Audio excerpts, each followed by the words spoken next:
దేవుని యొక్క వాక్యానికి, దేవునికి విధేయత చూపించటం. విధేయత అంటే నేను చాలాసార్లు వివరించానండి.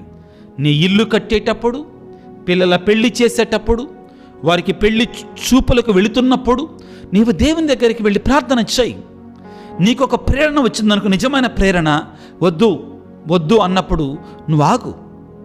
దానికి బదులుగా మనం దేవుడి దగ్గరికి వెళ్ళి, దేవా ఎట్టి పరిస్థితుల్లో కూడా ఈ సంబంధాన్ని కుదిరేటట్టు చెయ్యయ్యా, వాళ్ళు కోటీశ్వరులయ్యా, ఎట్లాగోనో చేయమంటే అక్కడ దేవుని యొక్క విధేయత లేదు. ఇంకక్కడ నీకే దేవుడు విధేయత చూపించాలంటున్నావు. నువ్వు నీ కుటుంబంలో దేవుని యొక్క వాక్యం ప్రకారం నువ్వు జీవిస్తున్నావా? దేవుని యొక్క చిత్తానుసారముగా నువ్వు జీవిస్తున్నావా? మరియ తల్లి లూకాసు వార్త 1వ అధ్యాయము 36-38 వచనాలలో, ఇదిగో నేను ప్రభువు దాస్తులను నీ మాట చొప్పున నాకు జరుగునుగా కాని పలికింది.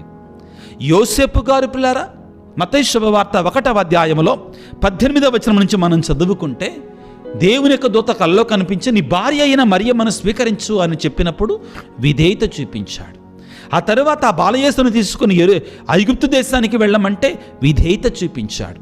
అణువణువునా కూడా విధేయత చూపించారు. కాబట్టి మరియ యోసేపులు ఇరువురు కూడా ఈనాటికి కూడా దేవుని తల్లిదండ్రులుగా కొనియాడబడుతున్నారు.